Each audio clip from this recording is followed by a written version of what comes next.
Question number 1.15. What is the net flux of the uniform electric field of exercise 1.14 through a cube of side 20 cm oriented so that its faces are parallel to the coordinate planes?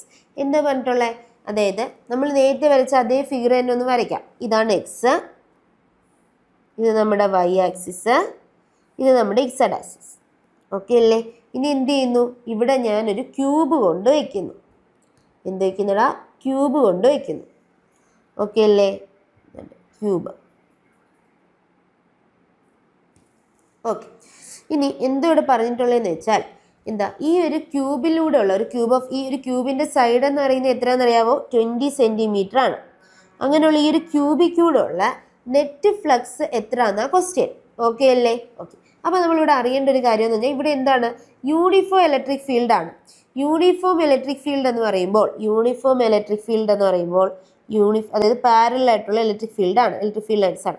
Uniform electric ഫീൽഡിൽ ഒരു cubic കൂടെ ഒരു enclosed സർഫസിൽ കൂടെ ഉള്ള എന്താണ് net flux എന്ന് പറയുന്നത് എപ്പോഴും സീറോയ്ക്ക് ഈക്വൽ ആയിരിക്കും. എന്തിന് ഈക്വൽ ആയിരിക്കും? സീറോയ്ക്ക് ഈക്വൽ ആയിരിക്കും. ആ ഒരു property അറിഞ്ഞിരിക്കാം.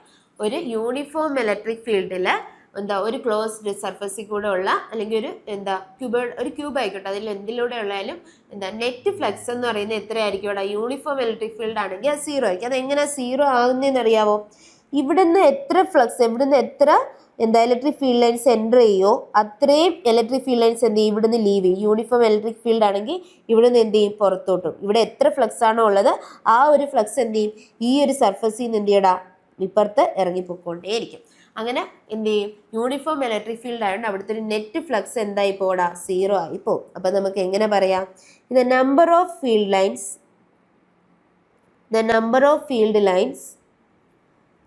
entering the cube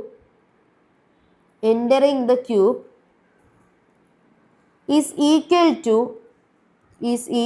to the number of field lines passing out എന്തായിരിക്കും മക്കളെ? ഈക്വൽ ആയിരിക്കും. As A result the net flux through the cube placed in a uniform electric field is zero. അങ്ങനെ ഒരു net flux അവിടെ എത്രയായിരിക്കും? ഇവിടെ zero ആയിരിക്കും. ഇത് നമ്മുടെ തിയറിറ്റിക്കൽ കൺസെപ്റ്റ് വെച്ച് നമ്മൾ പറയുന്നത്. നമ്മുടെ ഇക്വേഷൻ വെച്ച് നമുക്ക് പറയാം. എങ്ങനെയാണെന്നറിയാവൂടാ? നമ്മളിവിടെ നമ്മുടെ ഇക്വേഷൻ എടുക്കുകയാണെങ്കിൽ ഇവിടെ എന്തായിരിക്കും? ഇവിടെ ഇതിന് പെർപെൻഡിക്കുലർ ആയിരിക്കും ഇവിടുത്തെ സർഫസ് വെക്ടർ എന്ന് പറയുന്ന സർഫസ് ഏരിയ. അത് ഈ കൂടെ ഉണ്ടാക്കുന്ന 90 ഡിഗ്രി ആയിരിക്കും. അപ്പോൾ ഈ ഒരു സർഫസിൽ കൂടെ എന്തായിരിക്കും? cos 90 0 വരും. അവിടെ ഫ്ലക്സ് ഇല്ല, ഇവിടെയും ഫ്ലക്സ് ഇല്ല. ഈ ഒരു ഫ്രണ്ട് സർഫസിൽ ഏരിയ വെക്ടർ എങ്ങനെയായിട്ടായിരിക്കും? ഇതിന് പുറത്തോട്ടായിരിക്കും. ആ പുറത്തോട്ടുള്ളതും ഈ ഒരു ഇലക്ട്രിക് ഫീൽഡ് നമ്മൾ 90 ഡിഗ്രിയാണ്. അപ്പോൾ അവിടെ എന്തില്ല? ഫ്ലക്സ് ഇല്ല. ഈ ഒരു ക്യൂബിൻ്റെ പിറകിലും ഫ്ലക്സ് സീറോ ആയി പോകും. കാരണം അവിടെ എല്ലാം cos 90 വരും. അപ്പോൾ ആകെ ഫ്ലക്സ് വരുന്നത് ഈ ഒരു ക്യൂബ് എടുക്കുകയാണെങ്കിൽ ആകെ ഫ്ലക്സ് വരുന്നത് എവിടെ ആയിരിക്കും? ഇവിടെ ഈ ഒരു സർഫസിലും ആയിരിക്കും അല്ലേ? ബാക്കി എല്ലായിടത്തെയും ഫ്ലക്സ് എന്തായി? സീറോ ആയി പോയി.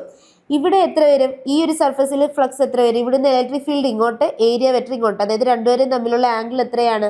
180 ഡിഗ്രിയാണ്. അപ്പോൾ അതെനിക്ക് ES cos 180 മൈനസ് 1 അല്ലേ? മൈനസ് ES എന്ന് കിട്ടും. ഇവിടെ ആകുമ്പോൾ ഇലക്ട്രിക് ഫീൽഡിൻ്റെ ഡയറക്ഷൻ ഇങ്ങോട്ടാണ്. അതുപോലെ തന്നെ ഫ്ലക്സ് ഏരിയൽ വെക്ടറിൻ്റെ ഡയറക്ഷനും ഇങ്ങോട്ടാണ്. അപ്പോൾ അവർ തമ്മിലുള്ള ആംഗിൾ എത്രയാണ്? 0 ഡിഗ്രിയാണ്. അപ്പോൾ അവിടുത്തെ ഫ്ലക്സ് എന്ത് വരും? ES എന്ന് വരും. ഈ മൈനസ് ESഉം പ്ലസ് ESഉം കൂടെ കൂട്ടിയാൽ നെറ്റ് ഫ്ലക്സ് എത്ര വരും? ഇവിടെ 0 വരും. ഓക്കെ അല്ലേ? അപ്പോൾ എങ്ങനെ ചെയ്താലും നമുക്ക് 0 തന്നെ കിട്ടും. ഇതിൽ ഏതൊരു കൺസെപ്റ്റ് വഴി നിങ്ങൾക്ക് എന്ത് ചെയ്യാം? ആൻസറിലോട്ട് എത്താം. ഓക്കെ അല്ലേ? Okay. Next question. Question number 1.16. Careful measurement of the electric field at the surface of a black box indicates that the net outward flux through the surface of the box is 8 × 10⁻³ Newton meter square per coulomb. What is the net charge inside the box? അതാണ് നമ്മുടെ A question. എന്താണ്? What is the net charge? ആ ഒരു ബോക്സിൻ്റെ അകത്തുള്ള net charge എത്രയാണെന്നാണ്. ഇനി B, if the net outward flux through the surface of the box were zero, അവിടുത്തെ നെറ്റ് ഫ്ലക്സ് സീറോ ആണെന്ന് ഇരിക്കട്ടെ. Could you conclude that there were no charges inside the box? എങ്കിൽ നമുക്ക് അവിടുത്തെ ആ ഒരു ബോക്സിനകത്ത് ഒരു ചാർജും ഇല്ലെന്ന് കൺക്ലൂഡ് ചെയ്യാൻ പറ്റുമോ നെറ്റ് ഫ്ലക്സ് സീറോ ആയാൽ? അതല്ല, ആണെങ്കിൽ അതിൻ്റെ റീസൺ, അല്ലെങ്കിൽ അതിൻ്റെ റീസൺ. കൺക്ലൂഡ് ചെയ്യാൻ പറ്റും എസ് എന്നാണെങ്കിൽ അതിൻ്റെ റീസൺ, നോ എന്നാണെങ്കിൽ അതിൻ്റെ റീസൺ. ഓക്കെ, അപ്പോൾ നമുക്കറിയാം, നമുക്ക് ഫസ്റ്റ് ക്വസ്റ്റ്യൻ എങ്ങനെ ചെയ്യാം? ഗോസസ് ലോ വെച്ച് ചെയ്യാം അല്ലേ? ഫസ്റ്റ് ക്വസ്റ്റ്യൻ എന്താ ഗോസ് ലോ പറയുന്നത്? നെറ്റ് ഫ്ലക്സ് എന്ന് പറയുന്നത് എന്തിന് ഈക്വൽ ആയിരിക്കും? 1/ε0 ഇൻറ്റു ചാർജ് എൻക്ലോസ്ഡിന് ഈക്വൽ ആയിരിക്കും. അപ്പോൾ phi is equal to 1/ε0 into Q enclosed ആണ്. ഇവിടെ നമുക്ക് നെറ്റ് ചാർജ് ആണ് കാണേണ്ടത്. അപ്പോൾ Q net is equal to എന്തെന്ന് പറയാം? ε0 ഇൻറ്റു ഫൈ എൻക്ലോസ്ഡ് എന്ന് പറയാം. അപ്പോൾ ε0യുടെ വാല്യൂ എത്രയാ? 8.85 ഇൻറ്റു 10⁻⁻12 ആണ്. ഇൻറ്റു ഫൈയുടെ വാല്യൂ എത്രയാടാ? ഫൈ എന്ന് പറയുമ്പോൾ നമുക്കറിയാം 8 ഇൻറ്റു 10⁻³ ആണ് അല്ലേ? അതെ, ഇത് രണ്ടും കൂടെ ചെയ്യുമ്പോൾ നമുക്ക് എത്ര കിട്ടും? 7.08 ഇൻറ്റു 10⁻⁻8 കൂളോം എന്ന് കിട്ടും. അല്ലെങ്കിൽ നമുക്ക് പറയാം 0.07 മൈക്രോ കൂളോം എന്ന് പറയാം. 0.07 മൈക്രോ കൂളോം. ഓക്കെ അല്ലേ? അപ്പം നമുക്ക് ആദ്യം എന്ത് കിട്ടിയടാ? നമ്മുടെ നെറ്റ് ചാർജ്, ആ ഒരു ബോക്സിനുള്ളിലെ നെറ്റ് ചാർജ് എത്രയാണെന്ന് കിട്ടി. ഇനി നമുക്ക് ബി പാർട്ട് ക്വസ്റ്റ്യനിലോട്ട് പോകാമല്ലോ. നെറ്റ് ഫ്ലക്സ് സീറോ ആണെന്ന് പറഞ്ഞാൽ, അതായത് നമ്മൾക്ക് നേരത്തെ വരച്ച അതേ ക്യൂബ് വരയ്ക്കാം. ഇതാണ് നമ്മുടെ ക്യൂബ് എന്നിരിക്കട്ടെ. ഈ ഒരു ക്യൂബിൽ നെറ്റ് ഫ്ലക്സ് സീറോ ആണെന്ന് പറഞ്ഞാൽ ഇവിടെ നെറ്റ് ചാർജ് ഇല്ല, അല്ലെങ്കിൽ ചാർജ് ഒന്നും ഇല്ല എന്നാണോ അതിൻ്റെ അർത്ഥം? പറഞ്ഞേ, നെറ്റ് ഫ്ലക്സ് ഇവിടെ സീറോ ആണെന്ന് പറഞ്ഞു കഴിഞ്ഞാൽ ഇവിടെ ചാർജ് ഇല്ലെന്നാണോ അർത്ഥം? അല്ല. എന്താ ഇവിടെ അർത്ഥം? നെറ്റ് ഫ്ലക്സ് സീറോ ആണെന്ന് പറഞ്ഞാൽ ഇവിടുത്തെ നെറ്റ് ചാർജ് എത്രയാണ്? സീറോ ആണ്. ക്യൂ നെറ്റ് സീറോ ആണെന്ന് അതിൻ്റെ അർത്ഥം അല്ലേ? അപ്പോൾ ഇവിടെ പറഞ്ഞേ ചാർജ് സീറോ ആവണമെന്നില്ല. ഇപ്പം ഇതിൻ്റെ അകത്ത് പ്ലസ് ക്യൂ ഉണ്ട്, 2 പ്ലസ് ക്യൂവും 2 മൈനസ് ക്യൂ ചാർജും ഉള്ളതെന്ന് ഇരിക്കട്ടെ. എങ്കിൽ ഞാൻ ഇത് തമ്മിൽ ആഡ് ചെയ്യുമ്പോഴും എനിക്ക് നെറ്റ് ചാർജ് അവിടെ എത്ര കിട്ടുമോടാ? സീറോ കിട്ടും. കിട്ടത്തില്ലേ? ചാർജ് ഒന്നും ഇല്ലാന്ന് നമുക്ക് പറയാൻ പറ്റത്തില്ല. Equal amount of positive negative ചാർജസാണ് ഞാൻ അതിൻ്റെ അകത്തുള്ള ആ ഒരു അകത്തുള്ളതെങ്കിലും അവിടെ നെറ്റ് ചാർജ് എത്ര വരും? സീറോ വരും. വരത്തില്ലേ? അപ്പോഴും അവിടുത്തെ നെറ്റ് ഫ്ലക്സ് എന്തായിരിക്കും? സീറോ ആയിരിക്കും. അപ്പോൾ ഇവിടെ ഞാൻ എന്ത് പറയും? യെസ് പറയോ നോ പറയോ? നോ. നോ അല്ലേ? ഇനി അതിൻ്റെ റീസൺ എങ്ങനെ പറയും? പറഞ്ഞേ. No, if the net flux is zero, if the net flux is zero, then it can be concluded that, അതെങ്ങനെ കൺക്ലൂഡ് ചെയ്യാം? it can be concluded that the net charge inside the body is zero. ആ ഒരു ബോഡിയിലെ net charge ആണ് എന്ത് മക്കളെ? Zero എന്ന് പറയുന്നത്. Inside the body is zero. എങ്ങനെയാവാം? The body may have equal amount of positive and negative charge. Equal amount ആവാം. Positive negative ചാർജിൻ്റെ ഈക്വൽ എമൗണ്ട് ആയാലും എന്ത് ആവോടാ? അവിടുത്തെ നെറ്റ് ചാർജ് സീറോ ആവും. അപ്പം നെറ്റ് ഫ്ലക്സ് സീറോ ആവും. ഓക്കെ അല്ലേ? ക്ലിയർ അല്ലേ? Next question number 1.17. A point charge plus 10 microcoulomb is at a distance 5 cm directly above the center of a square of side 10 cm as shown in figure 1.31. What is the magnitude of the electric flux through the square? അതായത് ഈ ഒരു സ്ക്വയറിൽ കൂടെ ഉള്ള electric flux എത്രയാണെന്ന question. ഒരു square ഉണ്ട്, അതിൻ്റെ side എന്ന് പറയുന്നത് 10 സെൻറ്റിമീറ്റർ ആണ്. അതിൻ്റെ ഒരു സർഫസിൽ നിന്നൊരു 5 സെൻറ്റിമീറ്റർ എബോവിലോട്ട് എന്ത് ചെയ്തിട്ടുണ്ട്? ഒരു point charge plus 10 micro coulomb വെച്ചിട്ടുണ്ട്. എങ്കിൽ ആ ഒരു സ്ക്വയറിൻ്റെ സൈഡിൽ കൂടെ ഉള്ള ഫ്ലക്സ് ആണ് ക്വസ്റ്റ്യൻ. അപ്പം നമ്മൾ എപ്പോഴും ഫ്ലക്സ് കണ്ടുപിടിക്കണമെങ്കിൽ നമ്മൾ അവിടെ എന്ത് അപ്ലൈ ചെയ്യണം? ഗോസ് ലോ അപ്ലൈ ചെയ്യണം. അപ്പോൾ ആ ഗോസ് ലോ അപ്ലൈ ചെയ്യണമെങ്കിൽ അത് എന്തിലും മാത്രമേ പറ്റുള്ളൂ? ഒരു ഗോസിയൻ സർഫസിലേ പറ്റുള്ളൂ. അതുകൊണ്ടാണ് ഇവിടെ പറഞ്ഞിട്ടുള്ളത് think the square as one face of a cube with edge 10 centimetre. ഒരു 10 സെൻറ്റിമീറ്റർ എഡ്ജുള്ള ഒരു ക്യൂബിൻ്റെ സൈഡായിട്ട് സ്ക്വയറിനെ അസ്യൂം ചെയ്യണം. അതായത് ഒരു ഗോസിയൻ സർഫസ് അവിടെ ഇമാജിൻ ചെയ്തിട്ട് ചെയ്യാൻ പറയുന്നത്. അങ്ങനെ ചെയ്യുവാണെങ്കിൽ നമുക്ക് എന്ത് ചെയ്യാം? ഇവിടെ ഒരു ഗോസിയൻ സർഫസ് ഇമാജിൻ ചെയ്യാം. ഇതാണ് നമ്മുടെ ഗോസിയൻ സർഫസ്. ഇതിൻ്റെ അകത്ത് ഈ ഒരു സൈഡാണ് നമുക്ക് ഈ തന്നിട്ടുള്ളത്. ഈ സൈഡാണ് എന്ത് ചെയ്തിട്ടുള്ളത്? നമുക്ക് തന്നിട്ടുള്ളത്. ഈ ഒരു സൈഡ് 10 സെൻറ്റിമീറ്റർ ആണെന്ന് തന്നിട്ടുണ്ട്, ഈ ഒരു സ്ക്വയറിൻ്റെ സൈഡ്. അപ്പോൾ ഈ ഒരു ക്യൂബിൻ്റെ ഫുൾ എഡ്ജ് എത്രയാണ്? 10 സെൻറ്റിമീറ്റർ ആണ്. അതായത് ഈ ഒരു എഡ്ജും 10 ആണ്. അപ്പോൾ ഇവിടുന്ന് 5 സെൻറ്റിമീറ്റർ എന്ന് പറഞ്ഞാൽ അത് ഈ ഒരു ക്യൂബിൻ്റെ എവിടെയാണ് ഇരിക്കുന്നത്? സെൻറ്ററിലല്ലേ ഇരിക്കുന്നത്. ഇവിടുന്ന് 5 സെൻറ്റിമീറ്റർ എന്ന് പറഞ്ഞാൽ അത് ഈ ക്യൂബിൻ്റെ സെൻറ്ററിലാണ് ഇരിക്കുന്നത് അല്ലേ? സെൻറ്ററിൽ എന്തിരിപ്പുണ്ടടാ? സെൻറ്ററിൽ ഒരു 10 മൈക്രോ കൂളോംബ് ഇരിപ്പുണ്ട്. 10 മൈക്രോ കൂളോംബ് ഇരിപ്പുണ്ട് അല്ലേ. അപ്പൊ ഗോസ് ലോ വെച്ച് ഇപ്പൊ ഇതൊരു ഗോസിയസ് സർഫസ് നമ്മൾ ഉണ്ടാക്കി. ഇനി ഇവിടുന്ന് ഗോസ് ലോ വെച്ച് നമുക്ക് എന്ത് പറയാം? By Gauss law net flux is equal to എന്താണ് 1/ε0 ഇൻറ്റു നെറ്റ് ചാർജ് എന്ന് പറയാം. നെറ്റ് ചാർജ് ഡിവൈഡ് ബൈ ε0 ആണ് നെറ്റ് ഫ്ലക്സ് എന്ന് പറയുന്നത്. പക്ഷെ ഓർക്കണം, ഇത് ഏതിൽ മാത്രമേ നമുക്ക് അപ്ലിക്കബിൾ ആയിട്ടുള്ളൂ? ക്ലോസ്ഡ് സർഫസിലെ ഇത് ആപ്ലിക്കബിൾ ആയിട്ട് നമുക്ക് പറയാൻ പറ്റുള്ളൂ. അപ്പോൾ ഇനി നമുക്ക് ഇതിൻ്റെ അകത്ത് ഈ ഒരു ക്യൂബിന്റെ ഒരു സൈഡ് അല്ലേ ഒരു സ്ക്വയർ എന്ന് പറഞ്ഞാൽ നമുക്ക് ആ ഒരു സ്ക്വയർ കൂടെ അല്ലേ ഉള്ളതല്ലേ കണ്ടുപിടിക്കേണ്ട ഫ്ലക്സ്. അപ്പോൾ electric flux through one face of the cube, ആ ഒരു ക്യൂബിന്റെ ഒരു ഫേസിൽ കൂടുതൽ through one face of the cube, അതായത് എന്താണ്? ദാറ്റ് ഈസ് ദ സ്ക്വയർ എന്ന് പറയുന്നത് എത്രയാവൂടാ? ഫ്ലക്സ് ത്രൂ സ്ക്വയർ അല്ലെങ്കിൽ one face of that cube is equal to 1/6 into എന്താണ്? എപ്സിലോൺ 1/6 ഇൻറ്റു 5 നെറ്റ് ആണ് അല്ലെ. 1/6 ഇൻറ്റു 5 നെറ്റ് ആണ്. അതിനെ എങ്ങനെ എഴുതാം? 1/6 ഇൻറ്റു 5 നെറ്റ് എന്ന് പറഞ്ഞാൽ എന്താ? 1/ε0 ഇൻറ്റു ക്യൂ നെറ്റ് ആണ്. 1 ഡിവൈഡ് ബൈ ε0 8.85 ഇൻറ്റു 10 എന്ത് വരും? -12 ഇൻറ്റു എന്ത് വരും? ക്യൂ നെറ്റ് എന്ന് പറയുമ്പോൾ എത്രയാ? 10 മൈക്രോ കൂളോംബ് അല്ലേ. അപ്പൊ 10 ഇൻറ്റു 10⁻⁻6 എന്ന് വരും. ഇത് ചെയ്യുമ്പോൾ നമുക്ക് എത്ര കിട്ടും? 1.88 into 10⁵ newton metre square per coulomb എന്ന് വരും. 1.88 into 10⁵ newton metre square per coulomb ആയിരിക്കും എന്ത് മക്കളെ? ആ ഒരു സ്ക്വയറിക്കുള്ള ഇലക്ട്രിക് ഫ്ലക്സ് എന്ന് പറയുന്നത്. ഇവിടെ ഈ ഒരു കാര്യം മക്കൾ എന്ത് ചെയ്യണം? ഓർത്തിരിക്കണം. എന്താണ്? നെറ്റ് അല്ല ഒരു ഫേസിൽ കൂടെ ഒരു ക്യൂബിന്റെ ഒരു ഫേസിൽ കൂടെ ഉള്ള ഫ്ലക്സ് വെച്ച് എന്തൊരു 1/6 ഇൻറ്റു Q5 നെറ്റ് എന്ന് വരും. ഓക്കെ അല്ലേ? ക്ലിയർ അല്ലേ? Okay, next question. Question number 1.18. A point charge of 2 microcoulomb is at the center of the cubic Gaussian surface 9 cm on the edge.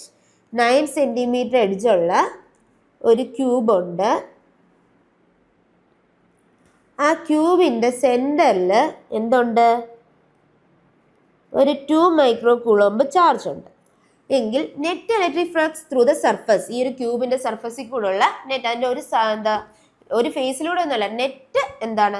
Electric flux എത്രയാണെന്നാ question. അപ്പൊ 5 net is equal to 1/ε0 into Q net എടുത്താൽ മതി. That is 1 divided by 8.85 into 10⁻8.85 into 10⁻⁻12 into Q net എത്രയാ? 2 into 10⁻⁻6 is equal to എത്ര കിട്ടും?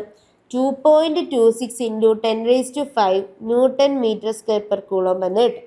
2.26 into 10⁵ newton metre square per coulomb ആയിരിക്കും എന്ന് മക്കളെ ഇവിടുത്തെ റൈറ്റ് ആൻസർ. ഓക്കെ അല്ലേ?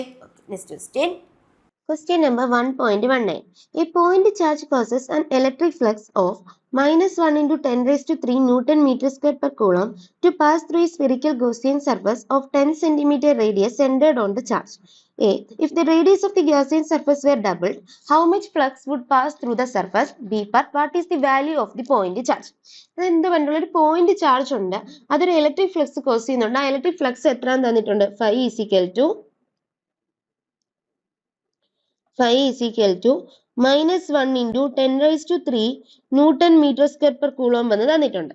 ഇനി നമുക്ക് ഒരു സ്പെറിക്കൽ ഒരു ഗാസിയസ് സർഫസ് ഉണ്ട്. ആ ഗാസിയസ് സർഫസിന്റെ റേഡിയസ് തന്നിട്ടുണ്ട് 10 സെന്റിമീറ്റർ എന്ന്. ഇനി നമ്മുടെ എ പാർട്ട് ക്വസ്റ്റ്യൻ എന്ന് പറഞ്ഞാൽ എന്താ മക്കളെ? ആ റേഡിയസ് ഡബിൾ ആക്കിയാൽ ഹൗ മച്ച് ഫ്ലക്സ്, ആ ഒരു സർഫസിൽ കൂടെ എത്ര ഫ്ലക്സ് പാസ് ചെയ്യുമെന്നാണ് പറഞ്ഞേടാ. ഇത് നമ്മുടെ ഒരു സ്പിയർ, ഇതെന്താ? നമ്മുടെ ഒരു സ്പിയർ. ഓക്കെ അല്ലേ? ഈ ഒരു സ്പിയറിൽ എന്തുണ്ട്? ചാർജ് ഉണ്ട്, -q ചാർജ് ഉണ്ടെന്ന് ഇരിക്കട്ടെ. അതെന്ത് ചെയ്യും? ഇലക്ട്രിക് ഫ്ലക്സിനെ പ്രൊഡ്യൂസ് ചെയ്യും. എല്ലാ ഡയറക്ഷൻ -7 ഇലക്ട്രിക് ഫ്ലക്സിന്റെ ഡയറക്ഷൻ ഇങ്ങോട്ടായിരിക്കും, ഇങ്ങനെ ആയിരിക്കും. ഇലക്ട്രിക് ഫ്ലക്സ് എന്ത് ചെയ്യും? ഇതിനെ പ്രൊഡ്യൂസ് ചെയ്യും. ആ പ്രൊഡ്യൂസ് ചെയ്യുന്ന ഇലക്ട്രിക് ഫ്ലക്സ് ഈ ഒരു സ്പിയറിന്റെ റേഡിയസ് ഡബിൾ ആക്കിയെന്ന് പറഞ്ഞു. അതായത് ഈ സ്പിയറിന്റെ എന്ത് ചെയ്തു? സൈസ് കൂട്ടി. ഈ സ്പിയറിന്റെ സൈസ് എന്ത് ചെയ്തു? കൂട്ടി. സൈസ് കൂട്ടിയെന്നും പറഞ്ഞാൽ ഇലക്ട്രിക് ഫ്ലക്സിന് വല്ല മാറ്റം ഉണ്ടാവോ? ഇല്ല, കാരണം അതിലെ ചാർജ് റിമെയിൻ സെയിം ആണ്. അതുകൊണ്ട് തന്നെ എന്ത് ചെയ്യില്ല? ഇലക്ട്രിക് ഫ്ലക്സിനെ ഒന്നും എന്ത് ചെയ്യത്തില്ല? ഡിപ്പെൻഡ് ചെയ്യത്തില്ല. അപ്പൊ നമുക്ക് എങ്ങനെ പറയാം ആ ഒരു സെന്റൻസ്? നമുക്ക് എ പാർട്ടിൽ എങ്ങനെ പറയാടാ? ഇലക്ട്രിക് ഫ്ലക്സ് പാസിംഗ് ത്രൂ ഒരു ഗോസിയൻ സർഫസിൽ കൂടെ പാസ് ചെയ്യുന്ന ഇലക്ട്രിക് ഫ്ലക്സ് എന്ന് പറയുന്നത് ആരെ മാത്രമായിരിക്കും ഡിപ്പെൻഡ് ചെയ്യുന്നത്? ഗോസിയൻ സർഫസ് ഡിപ്പെൻഡ്സ് ഓൺ, എന്തിനെ ഡിപ്പെൻഡ് ചെയ്യുക? അതിൽ ആ നെറ്റ് ചാർജിനെ മാത്രമേ ഡിപ്പെൻഡ് ചെയ്യൂ. Depends on the net charge, ആ ഒരു ഗോസിയൻ സർഫസിലെ നെറ്റ് ചാർജിനെ മാത്രമാണ് എന്ത് ഡിപ്പെൻഡ് ചെയ്യുന്നത്, നമ്മുടെ ഇലക്ട്രിക് ഫ്ലക്സ് ഡിപ്പെൻഡ് ചെയ്യുന്നത്. അത് എന്തിനെ ഡിപ്പെൻഡ് ചെയ്യില്ല, net charge enclose and it doesn't depend upon the size of the body. അത് എന്തിനെ ഡിപ്പെൻഡ് ചെയ്യില്ല, സൈസിനെ ഡിപ്പെൻഡ് ചെയ്യില്ല. It doesn't depend on the size of the body. Size of the body depend ചെയ്യില്ല. അത് എന്തിനെ മറ്റാ നെറ്റ് ചാർജ് എൻക്ലോസ് ചെയ്തതിനെ മാത്രം എന്ത് ചെയ്യുന്നത്, ഡിപ്പെൻഡ് ചെയ്യുന്നത്. അപ്പൊ ഇവിടെ റേഡിയസ് ഡബിൾ ആക്കി കഴിഞ്ഞാൽ അത് സൈസ് ഇൻക്രീസ് ചെയ്യണം. സൈസ് ഇൻക്രീസ് ചെയ്യുന്ന പറഞ്ഞാൽ അതിന് എന്ത് ചെയ്യത്തില്ല, ഇലക്ട്രിക് ഫ്ലക്സ് ഡിപ്പെൻഡ് ചെയ്യത്തില്ല.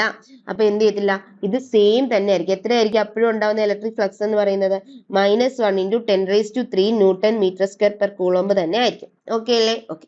ഇനി ഇതിന്റെ ബി പാർട്ട് എന്താ മക്കളെ? ബി പാർട്ട് ക്വസ്റ്റ്യൻ എന്ന് പറയുന്നത് what is the value of point charge. ഈ ഒരു ചാർജിന്റെ വാല്യൂ എത്രയാണ് ക്വസ്റ്റ്യൻ. നമുക്കറിയാം φ = എന്താ മക്കളെ, Q നെറ്റ് ഡിവൈഡഡ് ബൈ ε0 ആണ്. അവിടുന്ന് Q = നമുക്ക് എങ്ങനെ കണ്ടുപിടിക്കാം, φ × ε0 എടുത്താൽ പോരെ. φ ഇവിടെ എത്രയാണ്, -1 × 10⁻³ ε0 എത്രയാണ്, 8.85 × 10⁻⁻12. അപ്പൊ എത്ര കിട്ടും, -8.85 × 10⁻⁹ കൂളോംബ് എന്ന് കിട്ടും. അല്ലെങ്കിൽ നമുക്ക് എങ്ങനെ എഴുതാം, -8.85 നാനോ കൂളോംബ് എന്ന് എഴുതാം. ഓക്കെ അല്ലേ? ക്ലിയർ അല്ലേ? അപ്പൊ നമുക്ക് ക്യൂവിന്റെ വാല്യൂം കിട്ടി, പോയിന്റ് ചാർജിന്റെ വാല്യൂം കിട്ടി. ഓക്കെ അല്ലേ? Okay. Next question. Question number 1.20. A conductive sphere of radius 10 cm has an unknown charge.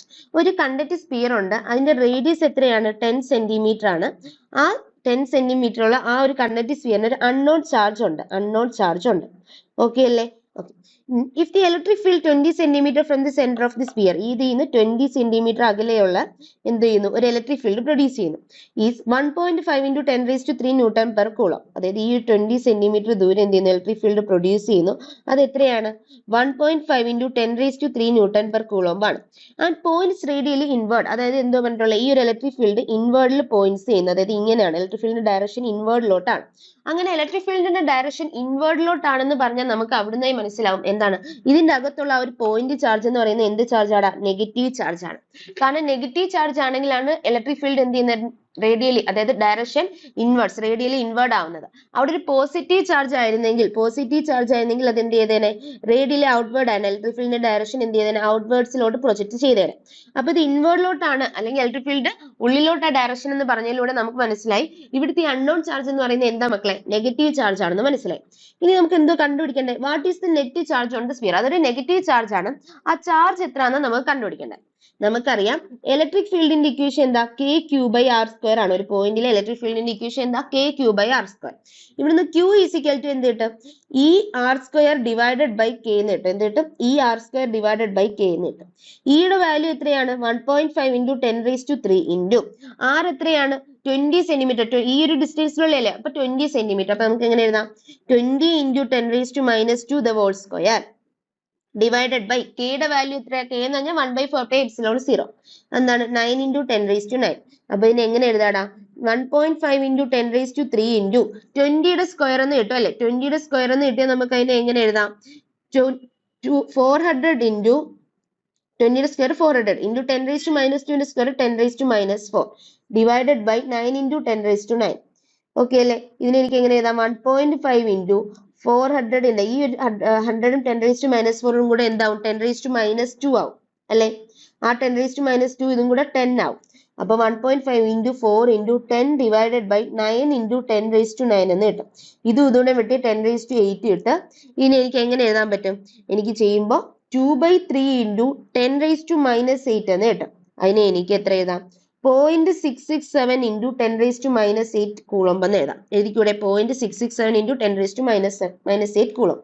ഇതിനെ എനിക്ക് 6.67 ഇൻറ്റു 10⁻⁻9 കൂളോംബ് എന്ന് എഴുതാം, അല്ലെങ്കിൽ 6.67 നാനോ കൂളോംബ് എന്ന് എഴുതാം. ഇനി ഈ ഒരു ചാർജ് എന്ന് പറയുന്നത് നമ്മൾ കണ്ടുപിടിച്ചായിരുന്നു ഇലക്ട്രിക് ഫീൽഡ് എന്താണ്, റേഡിയലി ഇൻവേർട്സ് ആണ് ഡയറക്ഷൻ എന്ന്.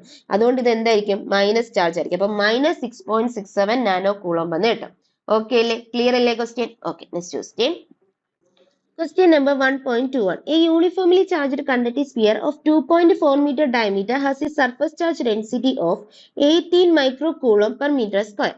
Find the charge on the sphere. What is the total electric flux leaving the surface of the sphere? അതായത് എന്ത് തന്നിട്ടുണ്ട്, ഒരു സ്പിയർ ഉണ്ട് മക്കളെ, ഒരു സ്പിയർ ഉണ്ട്. ആ സ്പിയറിന് ചുറ്റും എന്തായിരിക്കും ഒരു ചാർജ് ഉള്ളത്, നമുക്ക് പോസിറ്റീവ് ചാർജ് ഇട്ട് കൊടുക്കാം. ഇനി നമുക്കറിയാം കണ്ടക്ടീവ് സ്പിയർ എന്ന് പറയുമ്പോൾ നമ്മൾ എന്താണ്, അതിന്റെ സർഫസിലാണ് ചാർജസ് വന്ന് എന്ത് ചെയ്യുന്നത്, അക്യുമുലേറ്റ് ചെയ്യുന്നത്. അതുകൊണ്ട് ഞാൻ സർഫസിൽ തന്നെയാണ് ചാർജസ് കൊടുക്കുന്നത്. ഞാൻ കൊടുക്കുന്ന എന്താണ്, പോസിറ്റീവ് ചാർജ് ആണ്. ഞാൻ എന്തുകൊണ്ടാണ് പോസിറ്റീവ് ചാർജ് കൊടുത്തതിന്റെ കാരണം, ഇവിടെ എൻ്റെ അടുത്ത് പറഞ്ഞു total electric flux leaving the surface, അതായത് ഇലക്ട്രിക് ഫ്ലക്സ് എന്ത് ചെയ്യുക, ലീവ് ചെയ്യാന്ന് പറഞ്ഞിട്ടുണ്ട്. ഇലക്ട്രിക് ഫ്ലക്സ് ഇങ്ങനെ ലീവ് ചെയ്യുകയാണെങ്കിൽ ഇവിടെ ഉള്ള ചാർജ് എന്തായിരിക്കണം, പോസിറ്റീവ് ചാർജ് ആയിരിക്കണം. ഇതൊരു പോസിറ്റീവ്ലി കണ്ടക്ടീവ് സ്പിയർ ആയിരിക്കണം. ഓക്കെ അല്ലേ, പോസിറ്റീവ്ലി ചാർജ്ഡ് കണ്ടക്ടീവ് സ്പിയർ ആയിരിക്കണം. അപ്പൊ കണ്ടക്ടീവ് സ്പിയർ എന്ന് പറയുമ്പോൾ അത് എന്ത് ചെയ്യുന്നു, ആ ഒരു സ്പിയറിന്റെ സർഫസിലായിരിക്കും ചാർജസ് ഒന്ന് അക്യുമുലേറ്റ് ചെയ്യുക. ഇവിടെ ഫ്ലക്സ് ലീവ് ചെയ്യുന്നു എന്ന് പറഞ്ഞുകൊണ്ട് അത് എന്തായിരിക്കും, പോസിറ്റീവ് ചാർജ് ആയിരിക്കും. അങ്ങനെ ഞാൻ ഫിഗർ വരച്ചു. ഇനി ഇതിന്റെ ഡയമീറ്റർ ആണ് എനിക്ക് തന്നത്. ഡയമീറ്റർ എത്രയാന്നാ പറഞ്ഞത്, 2.4 മീറ്റർ ആന്ന് പറഞ്ഞിട്ടുണ്ട്. അപ്പൊ ഇതിന്റെ റേഡിയസ് എത്രയായിരിക്കും മക്കളെ, റേഡിയസ് എന്ന് പറയുന്നത് 1.2 മീറ്റർ ആയിരിക്കും. ആയിരിക്കുമല്ലോ, ആയിരിക്കും. ഇനി എ പാർട്ട് ക്വസ്റ്റ്യൻ എനിക്ക് എന്താണ് കണ്ടുപിടിക്കേണ്ടത്, ഓരോന്നും ചെയ്യാം. എ പാർട്ട് ക്വസ്റ്റ്യൻ എനിക്ക് എന്താ കണ്ടുപിടിക്കേണ്ടത്, find the charge on the sphere. ആ ഒരു സ്പിയറിൽ ചാർജ് എത്രയാന്ന് കണ്ടുപിടിക്കണം. എനിക്കറിയാം നമുക്കിവിടെ സിഗ്മ, സർഫസ് ചാർജ് ഡെൻസിറ്റി എന്ന് പറഞ്ഞാൽ സിഗ്മയാണ്. സിഗ്മ എനിക്ക് തന്നിട്ടുണ്ട്, എത്രയാ, 18 micro coulomb per metre square എന്ന് തന്നിട്ടുണ്ട്. സിഗ്മ എന്ന് പറഞ്ഞാൽ എന്താണെന്നറിയാവോ, സർഫസ് ചാർജ് ഡെൻസിറ്റി എന്ന് പറഞ്ഞാൽ എന്താണെന്നറിയാം, അവിടെ total charge, net charge divided by surface area. അപ്പൊ ക്യൂ ഡിവൈഡഡ് ബൈ ഏരിയ ആണ്. ഈ ഒരു സ്പിയറിന്റെ ഏരിയ എന്ന് പറഞ്ഞാൽ എന്താണ്, 4πr² ആണ് അല്ലെ. അപ്പൊ ഇവിടുന്ന് എനിക്ക് എന്ത് കിട്ടും, Q is equal to sigma into 4πr² എന്ന് കിട്ടത്തിലേക്ക് കിട്ടും. സിഗ്മയുടെ വാല്യൂ എനിക്ക് ഉണ്ട്, എത്രയാ, 18 micro coulomb per metre square. അപ്പൊ 18 into 10⁻⁻6 coulomb per metre square എന്ന് കിട്ടും. ഇൻറ്റു 4 ഇൻറ്റു പൈ എത്രയാണ്, 3.14 ഇൻറ്റു ആറിന്റെ വാല്യൂ എത്രയാ, 1.2 മീറ്റർ അല്ലേ. അപ്പൊ അതിന്റെ മീറ്ററിലോട്ടൊന്ന് അങ്ങനെ 1.2 ദ ഹോൾ സ്ക്വയർ എന്ന് കിട്ടും. ഇത് ചെയ്യുമ്പോൾ എനിക്ക് എത്ര കിട്ടുമെന്ന് അറിയാം, അവിടെ 1.45 ഇൻറ്റു 10⁻³ കൂളോം എന്ന് കിട്ടും. 1.45 ഇൻറ്റു 10⁻³ കൂളോം എന്ന് കിട്ടും. ഇതാണ് എന്റെ ചാർജ് എന്ന് പറയുന്നത്. എ പാർട്ട് ക്വസ്റ്റ്യൻ ക്ലിയർ ആയി. ഇനി ബി പാർട്ട് ക്വസ്റ്റ്യൻ, എന്തോ ബി പാർട്ട് ക്വസ്റ്റ്യൻ ചോദിച്ചിട്ടുള്ളത്, what is the total electric flux leaving the surface of the sphere. Charge കിട്ടിക്കഴിഞ്ഞാൽ പിന്നെ നമുക്ക് ഫ്ലക്സ് കണ്ടുപിടിക്കാം. കാരണം എങ്ങനെയാ, ബൈ ഗോസസ് ലാ. ഗോസസ് ലാ വെച്ച് എങ്ങനെ എനിക്ക് എഴുതാം, total flux phi is equal to 1/ε0 into Q ആണ്. 1/ε0 അതെന്തോരും, 1 ഡിവൈഡഡ് ബൈ 8.85 ഇൻറ്റു 10⁻12 ഇൻറ്റു ക്യൂവിന്റെ വാല്യൂ എത്രയാടാ, ക്യൂ എന്ന് പറയുന്നത് എത്ര ഇപ്പൊ കിട്ടിയത്, 1.45 ഇൻറ്റു 10⁻³ ഓക്കെ അല്ലേ. ഓക്കെ, ഇത് ചെയ്യുമ്പോൾ എനിക്ക് എത്ര കിട്ടും, 1.63 into 10⁸ newton metre square per coulomb എന്ന് കിട്ടും. 1.63 into 10⁸ newton metre square per coulomb. Okay അല്ലേ. അപ്പൊ ടോട്ടൽ ചാർജ് നമ്മൾ കണ്ടുപിടിച്ചു, ടോട്ടൽ ഇലക്ട്രിക് ഫ്ലക്സ്, ലീവ് ചെയ്യുന്ന ഇലക്ട്രിക് ഫ്ലക്സ് എത്ര നമ്മൾ കണ്ടുപിടിച്ചു. ഒരു കണ്ടക്ടീവ് സ്പിയർ ആകുമ്പോൾ അതിന്റെ ചാർജ് അക്യുമുലേറ്റ് ചെയ്യുന്ന അതിന്റെ സർഫസിലായിരിക്കും. ഇവിടെ ഫ്ലക്സ് ലീവിംഗ് എന്ന് പറഞ്ഞുകൊണ്ട് അത് എന്ത് ചാർജ് ആയിരിക്കും, പോസിറ്റീവ് ചാർജ് ആയിരിക്കും. അതൊക്കെ എന്ത് ചെയ്യാൻ, നോട്ട് ചെയ്ത് വെക്കാം. അതൊക്കെ വേണ്ടി നമുക്ക് സ്റ്റേറ്റ്മെന്റ് ആയിട്ടൊക്കെ ചോദിക്കാം. ഓക്കെ അല്ലേ. Okay, next question. Question number 1.22. An infinite line charge produces a field of 9 into 10⁴ Newton per coulomb at a distance of 2 cm. അതായത് അവിടെ എന്താ പറഞ്ഞിട്ടുള്ളത്, നമ്മുടെ ഒരു ഇൻഫിനിറ്റ്ലി ലൈൻ ചാർജ് ഉണ്ട്. ഒരു ഇൻഫിനിറ്റ് ലൈൻ ചാർജ് ഉണ്ട്. ആ ഇൻഫിനിറ്റ് ലൈൻ ചാർജ് എന്ത് ചെയ്യുന്നു, പ്രൊഡ്യൂസ് ചെയ്യുന്ന ഒരു ഫീൽഡ് പ്രൊഡ്യൂസ് ചെയ്യുന്നത്. ഇതിപ്പോ പ്ലസ് ആയിട്ട് ഇരിക്കട്ടെ, പ്ലസ്. ഇതാണ് നമ്മുടെ പോസിറ്റീവ് ചാർജ്, ഒരു ഇൻഫിനിറ്റ്ലി ലൈൻ ചാർജ്. ഇത് എന്ത് പ്രൊഡ്യൂസ് ചെയ്യുന്നുണ്ട്, ഒരു ഇലക്ട്രിക് ഫീൽഡ് പ്രൊഡ്യൂസ് ചെയ്യുന്നുണ്ട്. എവിടെയാണ്, ഒരു 2 സെന്റിമീറ്റർ ഡിസ്റ്റൻസിൽ. ഇത് 2 സെന്റിമീറ്റർ ഡിസ്റ്റൻസ്. ഇവിടെ എന്ത് ചെയ്യുന്നു, ഇലക്ട്രിക് ഫീൽഡ് പ്രൊഡ്യൂസ് ചെയ്യുന്നു. അത് എത്രയാ മക്കളെ, E is equal to 9 into 10⁴ newton per coulomb ആണ്. എനിക്ക് എന്താ കണ്ടുപിടിക്കേണ്ടത്, ലീനിയർ ചാർജ് ഡെൻസിറ്റി ആണ് കണ്ടുപിടിക്കേണ്ടത്. എന്താ മക്കളെ, ലീനിയർ ചാർജ് ഡെൻസിറ്റി ആണ്. നമ്മുടെ ഗോസ് ലോയുടെ ഒരു ആപ്ലിക്കേഷൻ ലെവലിന്റെ ക്വസ്റ്റ്യൻ ആണ്. നമുക്കറിയാം ഒരു യൂണിഫോം അല്ലെങ്കിൽ ഒരു ഇൻഫിനിറ്റ് ലൈൻ ചാർജിന്റെ ഇലക്ട്രിക് ഫീൽഡ് ഇന്റൻസിറ്റി കണ്ടുപിടിക്കാനുള്ള ഇക്വേഷൻ എന്താ, E is equal to lambda divided by 2πε0 into r. E is equal to lambda divided by 2πε0 into r. ഇവിടെ രണ്ടിടത്ത് ഒരു 2 കൊണ്ട് മൾട്ടിപ്ലൈ ചെയ്യാം. 2 lambda by 4πε0 into r എന്ന് കിട്ടത്തില്ലേ, കിട്ടും. 1/4πε0 എന്ന് പറഞ്ഞാൽ k അല്ലേ. അപ്പൊ എനിക്ക് ഇതിനെ 2k lambda by r എന്ന് എഴുതാം. എന്തെഴുതാം, E is equal to 2k lambda by r എന്ന് എഴുതാം. ഈ രണ്ട് ഇക്വേഷനും നോട്ട് ചെയ്ത് വെക്കണം കേട്ടോ. അപ്പൊ E is equal to lambda by 2πε0 into r അല്ലെങ്കിൽ E is equal to 2k lambda by r. ഇവിടെ നിന്ന് എനിക്ക് ഇനി lambda is equal to എങ്ങനെ എഴുതാം, E into r divided by 2k എന്ന് എഴുതിക്കൂടെ ഇടാം. ലാംഡയല്ലേ കണ്ടുപിടിക്കണ്ടേ, ലീനിയർ ചാർജ് ഡെൻസിറ്റി. അപ്പൊ lambda is equal to E into r divided by 2k. E എത്രയാണ്, E എന്ന് പറഞ്ഞാൽ 9 into 10⁻⁴ ഡിവൈഡ് ഇൻറ്റു r എത്രയാണ് മക്കളെ, 2 സെന്റിമീറ്റർ. അപ്പൊ 2 into 10⁻⁻2 divided by 2 into k യുടെ വാല്യൂ എത്രയാണ്, 9 into 10⁻⁹. ഈ 9 ഉം 9 ഉം പോയി, 2 ഉം 2 ഉം പോയി. അപ്പൊ എത്ര കിട്ടും? മോള് 10 സ്ക്വയർ ആവും. 10 സ്ക്വയർ ഇൻറ്റു 10⁻⁻9 വരും. അത് എത്ര കിട്ടും? 10⁻⁻7 എന്ന് വരും. 10⁻⁻7 വരും അല്ലെ. ലീനിയർ ചാർജ് ഡെൻസിറ്റി എത്ര വരും മക്കളെ? 10⁻⁻7 കൂളോം പെർ മീറ്റർ എന്ന് വരും. 10⁻⁻7 കൂളോം പെർ മീറ്റർ. അപ്പൊ ലീനിയർ ചാർജ് ഡെൻസിറ്റി കിട്ടിയില്ലേ? ഓക്കെ അല്ലേ? Okay. Next question. Question number 1.23. Two large thin metal plates are parallel and close to each other. On their inner faces, the plates have surface charge densities of opposite signs and of magnitude 17 into 10⁻⁻22 coulomb per meter square. What is the electric field? A. In the outer region of the first plate, B. in the outer region of the second plate, and C. between the plates. അതായത് എന്താ പറഞ്ഞിട്ടുള്ളത്? രണ്ട് parallel plates ഉണ്ട്. ഇതൊരു plate, ഇത് അടുത്തൊരു plate. Okay അല്ലേ? രണ്ട് പ്ലേറ്റ്സ് ഉണ്ട്. ഈ രണ്ട് പ്ലേറ്റ്സ് എന്ത് ചെയ്തിട്ടുണ്ട്? രണ്ടും എന്താ ഓപ്പോസിറ്റ്ലി ചാർജ് ചെയ്തിട്ടുണ്ട്. ഓപ്പോസിറ്റ് സൈൻസ് വെച്ച് ചാർജ് ചെയ്തിട്ടുണ്ട്. ഇതപ്പം നമുക്ക് എന്ത് കൊടുക്കാം? ഇതിന്റെ ചാർജ് പോസിറ്റീവ് കൊടുക്കാം. ഇത് പോസിറ്റീവ്ലി ചാർജ് ആണ്. ഇതെന്താണ്? നെഗറ്റീവ്ലി ചാർജ്ഡ് ആണ്. ഇത് ലാർജ് രണ്ട് തിൻ മെറ്റൽ പ്ലേറ്റ്സ് ആണ്. പാരലായിട്ട് അറേഞ്ച് ചെയ്തിരിക്കുക, ക്ലോസ് ടു ക്ലോസ്. ഒരെണ്ണം പോസിറ്റീവ്, ഒരെണ്ണം മൈനസ്. രണ്ടിന്റെ സർഫസ് ചാർജ് ഡെൻസിറ്റി എന്താണ്? മാഗ്നിറ്റ്യൂഡ് സെയിം ആണ്. അപ്പൊ ഇത് പ്ലസ് സിഗ്മ ആണെങ്കിൽ ഇത് എന്ത് വരും? മൈനസ് സിഗ്മ എന്ന് വരും. ഓക്കെ അല്ലേ? ഓക്കെ. നമുക്ക് എന്തൊക്കെയാ കണ്ടുപിടിക്കണ്ടേ? In the outer region of first plate, ഇത് ഫസ്റ്റ് പ്ലേറ്റും ഇത് സെക്കൻഡ് പ്ലേറ്റും ആയിട്ട് ഇരിക്കട്ടെ. ഫസ്റ്റ് പ്ലേറ്റിന്റെ ഔട്ടർ റീജിയൻ, അതായത് ഇതാണ് പോയിന്റ് എ. ഈ എയിൽ എന്ത് കണ്ടുപിടിക്കണം? ഇലക്ട്രിക് ഫീൽഡ് കണ്ടുപിടിക്കണം. അതുപോലെ ഇനി എന്ത് കണ്ടുപിടിക്കണം? B. In the outer region of second plate, ഇവിടുത്തെ ഇലക്ട്രിക് ഫീൽഡ് ഇതാണ് B. Outer region of second പ്ലേറ്റിന്റെ ഔട്ടർ റീജിയനിലുള്ളത് കണ്ടുപിടിക്കണം. സി. ബിറ്റ്വീൻ ദ പ്ലേറ്റ്സ്, ഈ സി എന്ന് പറയുന്ന റീജിയൻ ഇതാണ്. ആ സി എന്താ കണ്ടുപിടിക്കണം? പ്ലേറ്റ്സിന്റെ ഇടയ്ക്കുള്ള ഇലക്ട്രിക് ഫീൽഡ് നമുക്ക് കണ്ടുപിടിക്കണം. ഓക്കെ അല്ലേ? ഓക്കെ. നമുക്കറിയാം ഗോസസ് ലോയുടെ ആപ്ലിക്കേഷൻ വഴി നമ്മൾ പഠിച്ചിട്ടുണ്ട് ഒരു എന്താണ് ഇൻഫിനിറ്റ്ലി തിൻ പ്ലെയിൻ ഷീറ്റിന്റെ ഇലക്ട്രിക് ഫീൽഡ് എന്ന് പറയുന്നത് എത്രയാണ്? σ/2ε0 ആണ്. σ/2ε0 ആണ് ഒരു ഇൻഫിനിറ്റ്ലി പാരലൽ തിൻ പ്ലെയിൻ ഷീറ്റിന്റെ ഇലക്ട്രിക് ഫീൽഡിന്റെ ഇക്വേഷൻ എന്ന് പറയുന്നത്.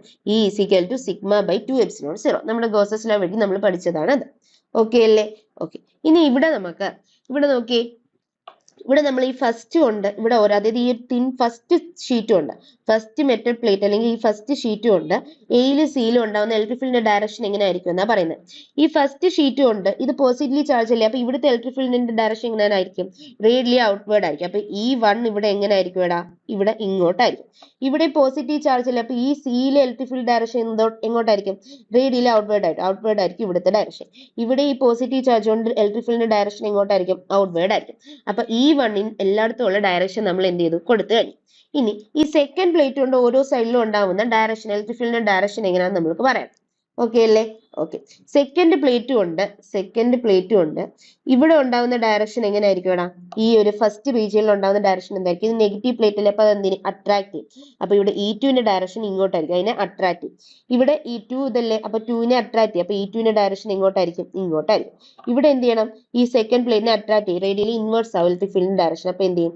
E2ന്റെ ഡയറക്ഷൻ ഇങ്ങോട്ടായിരിക്കും. അപ്പൊ നമ്മൾ E1 ഫസ്റ്റ് പ്ലേറ്റ് കൊണ്ട് സെക്കൻഡ് പ്ലേറ്റ് കൊണ്ടും എയും സിയും ബിയും ആ ഒരു 3 റീജിയനിലെ ഇലക്ട്രിക് ഫീൽഡിന്റെ ഡയറക്ഷൻ നമ്മൾ എന്ത് ചെയ്തു? വരച്ചു കഴിഞ്ഞു. ഇനി ഇവിടെ നോക്കിയേ, ഇത് രണ്ട് ഈക്വൽ ആയിരിക്കും. ഈ രണ്ട് ഇലക്ട്രിക് ഫീൽഡ് ഈക്വൽ ആയിരിക്കും, കാരണം സർഫസ് ചാർജ് ഡെൻസിറ്റി ഒക്കെ സെയിം ആണ്. അപ്പൊ ഇലക്ട്രിക് ഫീൽഡ് എന്തായിരിക്കും? ഈക്വൽ ആയിരിക്കും. അങ്ങനെ ഇലക്ട്രിക് ഫീൽഡ് ഈക്വൽ ആണെങ്കിൽ പറഞ്ഞേ ഈ എ എന്ന് പറയുന്ന പോയിന്റിലെ നെറ്റ് ഇലക്ട്രിക് ഫീൽഡ് എത്ര ആയിപ്പോടാ? 0 ആയിപ്പോകും. കാരണം ഇത് രണ്ട് ഈക്വൽ ആണ്, പക്ഷെ ഓപ്പോസിറ്റ് സൈൻ ആണ്. ഇത് ഇങ്ങോട്ടാണ്, ഇത് ഇങ്ങോട്ടാണ്. അപ്പൊ ഇവിടുത്തെ നെറ്റ് ഇലക്ട്രിക് ഫീൽഡ് എന്തായിപ്പോകും? 0 ആയിട്ട് പോകും. ഇവിടുത്തെ നെറ്റ് ഇലക്ട്രിക് ഫീൽഡ് എന്തായിപ്പോ? 0 ആയിപ്പോകും. കാരണം ഇവിടെ E2ന്റെ ഇലക്ട്രിക് ഫീൽഡ് ഡയറക്ഷൻ ഇങ്ങോട്ടാണ്, E1 ഇങ്ങോട്ടാണ്, രണ്ട് ഈക്വൽ ആണ്. എങ്കിൽ ഇവിടുത്തെ നെറ്റ് ഇലക്ട്രിക് ഫീൽഡ് എന്തായിപ്പോ? 0 ആയി പോകും. പക്ഷെ ഇവിടെ നോക്കി, ഇവിടുത്തെ നെറ്റ് ഇലക്ട്രിക് ഫീൽഡിന്റെ ഡയറക്ഷൻ എങ്ങോട്ടായിരിക്കും? രണ്ടും ഒരേ സെയിം ഡയറക്ഷനിലല്ലേ. അപ്പൊ ഈ സി എന്ന് പറയുന്ന റീജിയനിലെ നെറ്റ് ഇലക്ട്രിക് ഫീൽഡ് എന്ന് പറയുന്നത്, നെറ്റ് ഇലക്ട്രിക് ഫീൽഡിന്റെ ഡയറക്ഷൻ എന്ന് പറയുന്നത് എന്തായിരിക്കും? രണ്ടും ഈ ഒരു സെക്കൻഡ് പ്ലേറ്റിന് എലോങ് ആയിരിക്കും ഡയറക്ഷൻ. രണ്ടും എന്ത് ചെയ്താൽ മതി? ആഡ് ചെയ്താൽ മതി. E1 + E2 എടുത്താൽ മതി. അപ്പൊ എത്ര വരും?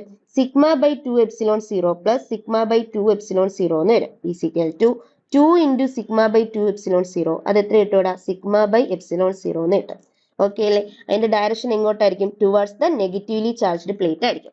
അപ്പൊ ഇവിടെ എയുടെ ആൻസർ എന്താണ്? Outer region of the first plate എന്ത് വരും? 0 വരും. In the outer region of second plate എന്ത് വരും? 0 വരും. ബിറ്റ്വീൻ ദ പ്ലേറ്റ്സ് വരുമ്പോൾ അത് എത്ര വരും? σ/ε0 വരും. ഓക്കെ അല്ലേ? അപ്പൊ നമുക്ക് σ/ε0 അല്ലേ? സിഗ്മയ്ക്കൊക്കെ വാല്യൂ ഇട്ട് കൊടുക്കാടാ. സിഗ്മയുടെ വാല്യൂ എത്രയാണ് ഇവിടെ തന്നിട്ടുള്ളത്?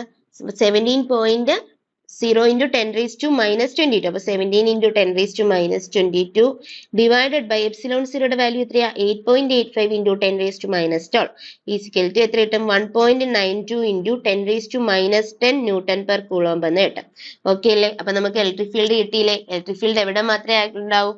ഒരു പോസിറ്റീവ്ലി നെഗറ്റീവ്ലി ചാർജ്ഡ് പ്ലേറ്റ് എടുത്ത് ഒരു പാരലൽ ആയിട്ടുള്ള പോസിറ്റീവ്ലി നെഗറ്റീവ്ലി ചാർജ്ഡ് പ്ലേറ്റ് എടുത്തു കഴിഞ്ഞാൽ അതിൽ ഈക്വൽ ചാർജസ് ആണെങ്കിൽ അതിന്റെ ആ സെന്ററിൽ മാത്രമേ എന്ത് ചെയ്യുള്ളൂ ഇലക്ട്രിക് ഫീൽഡ് പ്രൊഡ്യൂസ് ചെയ്യുള്ളൂ. സിഗ്മ ബൈ എപ്സിലോൺ സീറോയ്ക്ക് സിഗ്മയ്ക്കും എപ്സിലോൺ സീറോയ്ക്കും വാല്യൂ ഇട്ട് കൊടുത്താൽ മതി. അപ്പുറത്തും ഇപ്പുറത്തും എന്തായിരിക്കും ഇവിടെ ഇലക്ട്രിക് ഫീൽഡ് 0 ആയിരിക്കും. ഓക്കെ അല്ലേ? ഓക്കെ. അപ്പൊ നമ്മൾ എക്സസൈസിൽ എത്ര ക്വസ്റ്റ്യൻ ഉണ്ടായിരുന്നു? 23 ക്വസ്റ്റ്യൻ ഉണ്ടായിരുന്നു. എക്സാമ്പിൾ ക്വസ്റ്റ്യൻസ് നമ്മൾ ഡിസ്കസ് ചെയ്തു. നമുക്ക് വളരെ ഈസി ആയിട്ടുള്ള ചാപ്റ്റർ, കുറച്ച് കാര്യങ്ങളേ ഉള്ള ആ ഒരു ഡയറക്ഷനും വെക്ടർ അപ്ലൈ ചെയ്യാനും ആ ഡയറക്ഷൻ വെച്ച് നമുക്ക് ക്വസ്റ്റ്യൻ സോൾവ് ചെയ്യാനും കുറച്ച് കൂളോംസ് ആ ഒരു ഇക്വേഷനും പിന്നെ ഗോസസ് ലോയുടെ ആപ്ലിക്കേഷൻസിൽ വരുന്ന ഇക്വേഷൻസ് ഒക്കെ ആണെങ്കിൽ നമുക്ക് ഈസി ആയിട്ട് മാർക്ക് സ്കോർ ചെയ്യാൻ പറ്റുന്ന ഒരു ചാപ്റ്റർ എന്താ ഇലക്ട്രോസ്റ്റാറ്റിക്സ് അല്ലെങ്കിൽ ഇലക്ട്രിക് ചാർജസ് ആൻഡ് ഫീൽഡ് എന്ന് പറയുന്ന ചാപ്റ്റർ. അപ്പൊ എന്ത് ചെയ്യാം, എല്ലാവരും നന്നായിട്ട് പഠിക്കാം. All the best. നമുക്ക് അടുത്ത ചാപ്റ്റർ ആയിട്ട് കാണാം.